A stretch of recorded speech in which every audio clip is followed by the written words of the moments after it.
heto na. Ayan, ngayon lang. Mga senador nag-motion na. Marcoleta Lacson pumayag na. Ayan, syempre itong balitang ating matutunghayan ngayon ay nagbula kay Pinas News Portal. At ito po ang inyong lingkod na si BT na magbibigay ng reaksyon at komento dito sa video na ating matutunghayan ngayon. At huwag na natin pagtagalin at sabay-sabay na nating panoorin ang laman ng video na hatid sa ating Pinas News Portal at bibigyan natin ng reaksyon ang balitang ito. Pasok! Ito po, simulan po natin dito Ayun, syempre bago natin simulan ng video ito, nais ko nga pala magbigay ng credits dito sa boses at video na matutunghayan natin ngayon. At bibigyan ng reaksyon walang iba kundi si Coach Oli. Syempre huwag niyong kalimutang suportahan ang channel ni Coach Oli. Mga katunay, pakibisita po yan. At huwag niyong kalimutang mag-subscribe at mag-follow para maging updated po kayo sa mga vlogs, reactions at sa mga balita na hinahatid sa atin ni Coach Oli. Ipagpatuloy natin. Pangako itong si Lacson at alam natin Pangako. ito'y ikakabuti ng taong bayan. Kaya pag ito, Ano yan, nangyari ito, naku, makalakson na ako. Hindi ako kain suka. Pero kasi, kung matutuloy, maganda to. Pag-usapan po natin. Binulungan ako ni Senator Lacson. Oh, ano? Yes daw. Kailan po kaya, Mr. President, mag-uumpisa? Ay, hindi ko na po alam yun. Kasi po, kung yes, bitin na naman po, Mr. President. Ayoko pong mabitin ng taong bayan, Mr. Ayoko mabitin ng tao. Syempre, ayoko yung nabibitin ako. Kayo ba? Ha? Meron bang may gusto sa inyong mabitin? Lalo na yung mga kalalakihan, ayaw nabibitin yan. Di ba? Hindi, sa pagkain, di ba? Bitin na ang taong bayan. Saan? Kasi nangako ito si Pinky Lacson, iimbestigahan na yung 18 Marines. 18 ex-Marines. Ang tanong, kailan? Yun ang tanong ni Mark. Iimbestigahan na. Ibig sabihin parang natatauhan na siya. Tama naman yung sinabi ni Coach Oli, kailan naman kaya gagawin yun? Kuleta, Baka kailan? na naman mamaya, salita-salita lang yan. Parang pinapakalma nyo lang yung isip ng mga tao. Tapos ano? President. Kaya gusto ko pong malaman, kailan, anong oras, tuloy-tuloy po ba para sa ganun? Ay mapayapa naman ang kalooban ng ating mga kababayan. Mr. President, may I respond? Yes, Senator Lacson. Isa lang po pakusiko, baka pwedeng pirmahan niyo muna yung partial committee report. Ayun. Kasi, di ba, meron na silang investigasyon patungkol sa ghost projects. Walang gustong pumirma. Okay? Sweetik din to si Lacson di ba? Oo, iimbitahan niya, itutuloy yung Blue Ribbon investigation patungkol sa ghost projects. Madadamay itong mga Marines, pero pirmahan muna. Ang problema, pag pinirmahan yan, it is as if tapos na yung investigasyon. Di ba? Sweetik din. Ano man tawag magandang word bukod sa sweetik? Magulang. Bandarambo? Hindi tuso. Ayan, tuso din di ba? Magulang. Seryoso po ba kayo? I'm serious, Mr. President. Di ba? Kaya ang tanong, seryoso ka ba? Parang tanga lang. So we can get over it, no? Because that is a partial. And move forward. Yes, that's Partial, a and then you can move forward to the next one. That is correct, Mr. President. Paano? Tingnan nyo siya, Obserbahan nyo po si Tito Soto, pambihira. Ina-assisan niya na. Si Lacson.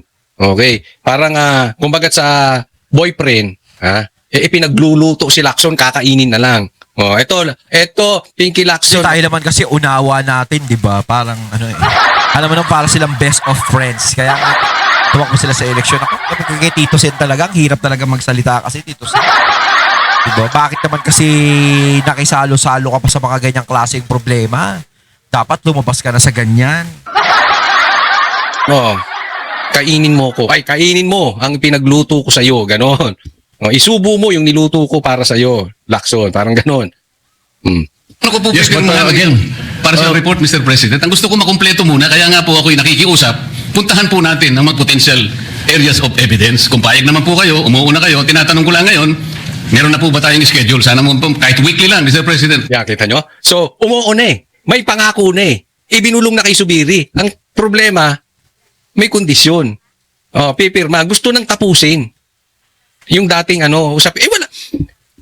Huwag po tayo magpakaligoy-ligoy.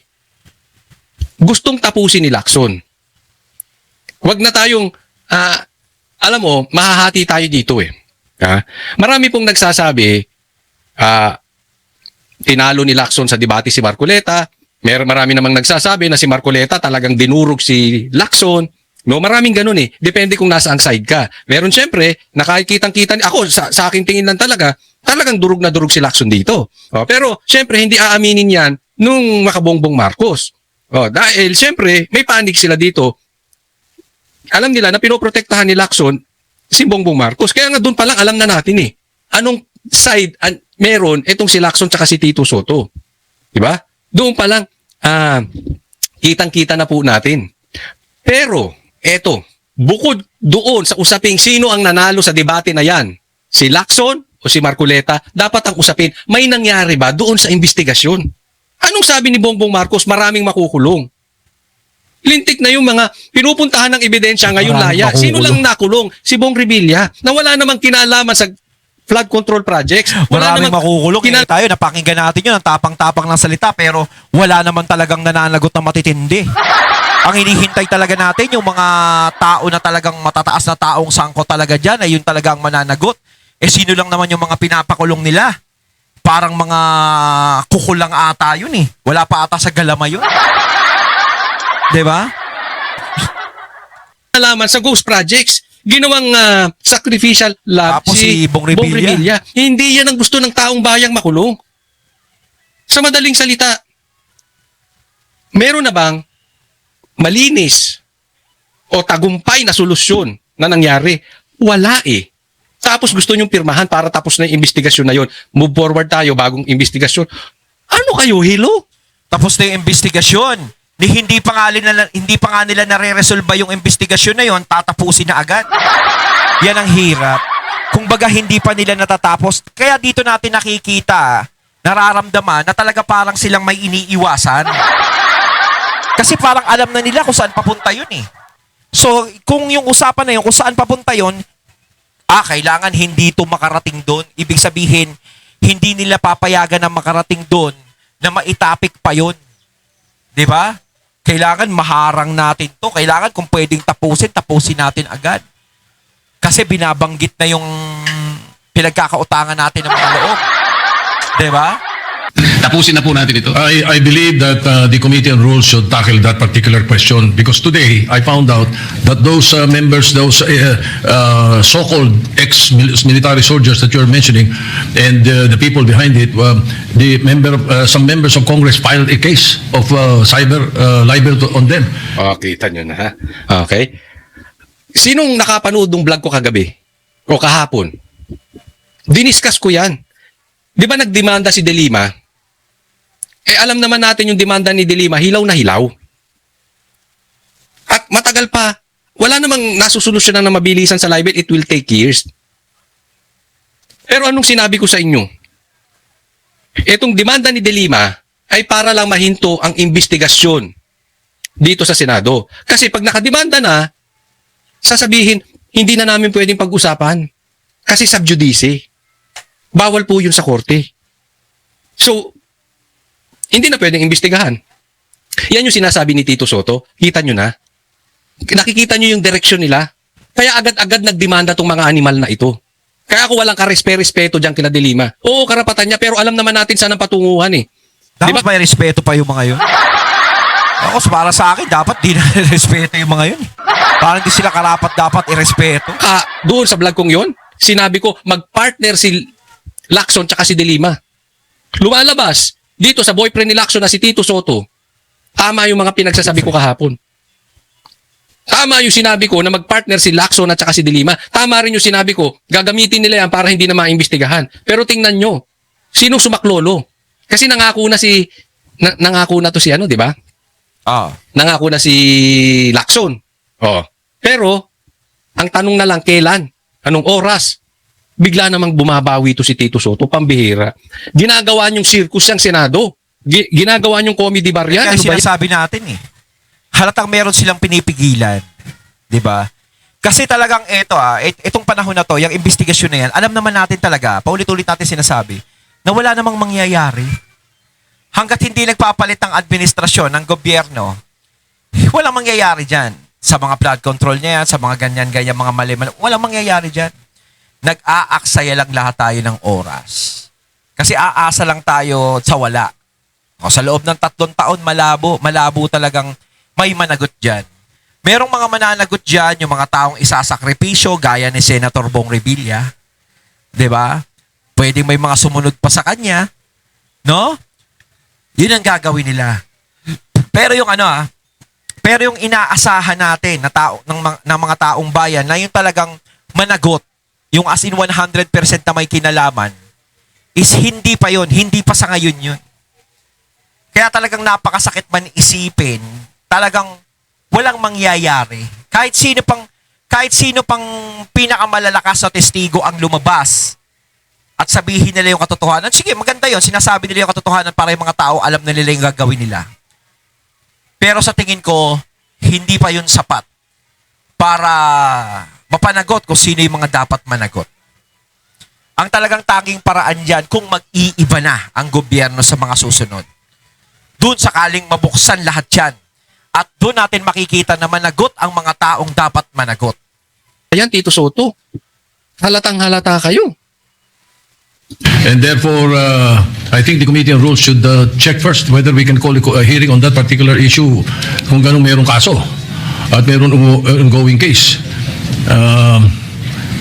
Anong style niya? May tatanungin pa. So, patatagalin. Di ba? Yan naman ang style nila eh. Delaying tactic. Yan naman ang style nila eh. Huwag maimbestigahan. So I suggest that your question and the privilege speech and the ensuing debates thereafter be referred to the Committee on Rules. I would like to entertain a motion to that effect, Mr. Majority Leader. I don't think we can answer the question of Senator Marcoleta now because of that particular... Kasi ano ba, hindi daw nila masagot yung tanong ni Marcoleta. Kasi ang tanong lang ni Marcoleta, kailan? Oo. Anong oras?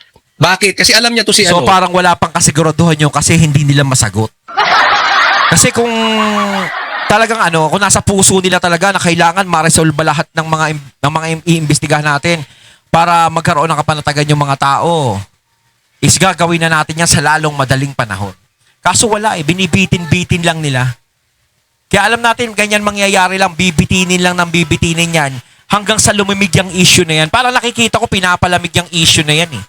Tapos, sasapaw nila yung impeachment ni VP Sara para mamatay ang issue. Diba? Kaso nga lang, syempre, sa inyo, mamamatay ang issue na yan, pero sa taong bayan, napakalabong mamatay ang issue. Dahil sa totoo lang, hindi taong bayan ang naghahangad ng impeachment ni VP Sara, kundi kayong mga nasa pwesto na ayaw sa kanya. Ang inaabangan namin, yung managot, yung mga taong dapat managot, dyan sa mga flood control projects, sa mga maleta na yan, sa ginawang pandurugas, yan ang hinihintay namin. Pinky Lacson, bakla. Nangangako yan ng nangakako na ipapatawag. Hindi naman natutupad. Mamaya bibigyan ko kayo ng halimbawa. Di ba? So, dapat dikdikin na ni Marcoleta. Ngayon pa lang. Kasi mawawala na naman yan. Si Pinky Lacson, bukod sa pagkabakla, etong si Pinky Lacson, mana kay Bongbong Marcos. Ano? Baka pagkatalo susunod dyan, magtayo ng ng parlor. Puro lang pangko. Mag-amo nga yung dalawa. Wala namang natutupad. Issue. Dahil po ba, Mr. President, merong nagsampa ng demanda doon sa mga tao inakala nating makakatulong sa atin? Magiging sagwil na yun para hindi natin sila tawagin. So, ibig sabihin, pwede palang i-demanda na lang natin gustong magkukusa na pumunta rito. Tapos na tayo. I cannot answer your question. That's the reason I'm saying that we should ask the Committee on Rules to rule on that. You can be right, you can be wrong. But I do not want to answer you and tell you that you are right and that we can do that. Hindi kasi, bakit I don't wanna answer you, hindi naman ikaw ang tinatanong si Pinky Lacson. Di ba? Ganyan kayo pag Kasi gusto lang naman malaman ni Senator Marcoleta kung kailan. Para matapos na yung usapin na yan, para ma-resolve na yung problema na yan. Kaso ang problema nila, ganyan yung mga nagiging sagot nila. Walang kasiguraduhan. Ayaw nilang sagutin kung kailan, ayaw nilang anuhin. So, ano yung maaasahan pa natin kung ganito yung mga naririnig natin? Diba? Kumbaga, kaya nga sila umupo dyan eh. Pinalitan nila si Senator Marcoleta, diba? Anong ginagawa lang? Wala. Kaya talaga dito nakikita natin sa totoo lang, hindi sila para sa taong bayan. Nagiging makataong bayan lang sila kapag malapit ng eleksyon. Kapag kakandidato sila, nakikita nyo ba? Di ba? Napapansin nyo? 'Di ba? Pero pag sila nakaupo na, wala na. Ang mga taong bayan, dyan na kayo, itipwera na kayo, dyan na kayo sa gilid. Wala kaming pakialam sa inyo. Basta ang importante, mapagtanggol namin yung mga taong nasa likuran namin. Ganun na yun. Naglilingkod sila sa iisa o dadalawang tao lang, pero sa taong bayan, hindi. Dito nyo na nakikita, kaya yung sinasabi ko sa inyo pagdating ng eleksyon, kailangan yung maging matalino, kailangan yung mag-obserba. Pag-aralan nyo kung sino yung mga taong dapat na makatulong sa atin. Huwag na sanang maulit yung mga ganito. Kulang isa't isa sa inyo eh. Nung nasusukol yung testigo ni Pinky Lacson, sinong sumasagot si Pinky Lacson? O di sana hayaan mo lang munang sumagot si Pinky Lacson. Ikaw sumasagot eh. Yeah. Hindi kasi, alam mo, malaki problema natin sa ganitong Halimbawa, meron talagang kaso. At dapat ipatawag sa Senado. Magdidemanda na lang. Yan ang punto ni Marcoleta. Magdidemanda ka na lang. Hindi ka na pwede ipatawag. Better that we have the Committee on Diba, Rules parang kawawa ka na, no? Ikaw na nagsisiwalat, ikaw pa magsasaper, no? decide. You are a member of the Rules Committee. Why don't you take it up? That is the best thing to do. Kaya lang tatagal. Di ba? For the meantime, ginigisa na ng NBI itong Marines. For the meantime, nauubos na ang kaban ng bayang kakanakaw dito sa Ghost Projects. Postpone kayo. Pag may ipapatawag na, meron namang lalabas. Parang lumalabas, no? After 3 years, wala tayong pera. Yung notaryo. Tapos, pagkatapos na okay na yung notaryo, meron na naman kayong ilalabas. Kung ano-ano na naman. Tapos, hindi matuloy. Hanggang sa, ang tagal na niyang Ghost Projects na yan. Hanggang kailan na wala namang hindi nyo nga mapatawag yung magpinsan. Dapat nga hindi ba kayo nagtataka? Yun nga hindi natin nakikita Lalong-lalo na si Tams Siya yung laman ng investigasyon dapat Kasi laging siya yung naituturo ng mga Di ba? Kaso nga lang wala. Lakas talaga niya sa barangay. Bakit hindi ipatawag si Romualdez? Mamaya pag-uusapan natin yan. Pero diyan pa lang nakikita na natin Di ba?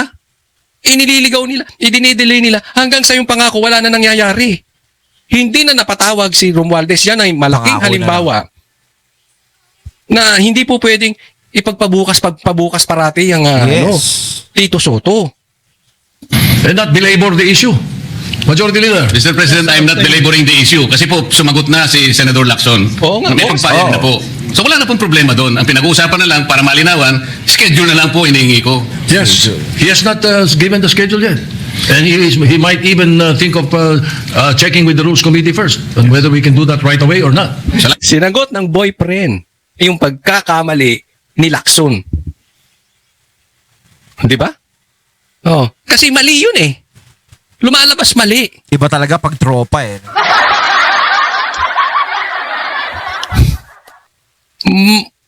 Yung pagpangako ni Lacson. Kasi nga umuuna, schedule na lang pinag-uusapan Sinasabi Wala, ni Tito, walang pangyayari, hindi, posible pa nga niyang baguhin yan. Nakita niyo yung karakas na itong dalawang mag-boyfriend? Buisit no? Ayun, natating nato ngayon ang video na nagmula kay Pinas News Portal. At syempre nato kaya natin ang boses at video na yun na binigyan natin ng reaksyon na nagmula kay Coach Oli. Kayo mga katunay, anong masasabi nyo tungkol dito? Comment lang po kayo sa comment box. So once again, I'm BT and I'm out. Peace.